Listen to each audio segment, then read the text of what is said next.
Assalamualaikum dan selamat sejahtera. Saya Muhammad Iskandar bin Muhammad Hafizan. Dan saya Muhammad Iwan Amani bin Abdul Halim. Saya Muhammad Adam Darwish bin Muhammad Firdaus. Saya Muhammad Alamin bin Muhammad Nur Hafizi. Dan saya Cikgu Luqmanul Hakim Bikari daripada SMK Taman Keramat.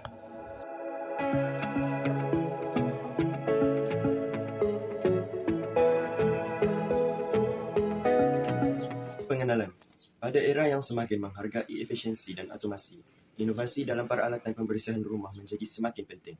Produk ini adalah satu penggosok berspan yang mempunyai sensor dan penderia inframerah. Penggosok ini disambungkan pada motor dan gear tajing. Spannya boleh berputar apabila penderia mengesan halangan. Penggosok ini juga mempunyai bekas untuk mengisi sabun cecair. Apabila sabun diperlukan, hanya tekan pemicu untuk mengeluarkan sabun. Penggosok ini boleh menjimatkan tenaga manusia dan menjimatkan masa semasa membersihkan objek.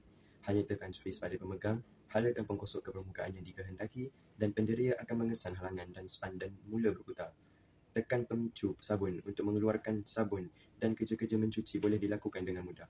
Berus ini bersaiz kecil, ringan dan boleh digunakan untuk mencuci pelbagai objek seperti pinggan, cermin tingkap, permukaan meja, kasut dan sebagainya. Projek ini adalah untuk menghasilkan produk berus yang mudah digunakan, menjimatkan tenaga manusia, menjimatkan masa, serbaguna yang menyuntukkan sabun di dalamnya. Maklumat pembangunan Mampan SDG PBB yang disumbang oleh produk ini. SDG, Kesihatan dan Kesejahteraan, or in other words, good health and well-being. Cara guna alat ini mudah dan menjimatkan tenaga fizikal dan masa semasa mencuci. Mengurangkan rasa lenguh tangan, menyumbang kepada kesihatan yang lebih baik. Alat ini membantu kerja mencuci menjadi lebih baik dan seterusnya menyumbang kepada persekitaran bersih dan sihat.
Menjimatkan tenaga dan tidak melengahkan tangan semasa mencuci, menjimatkan masa semasa mencuci.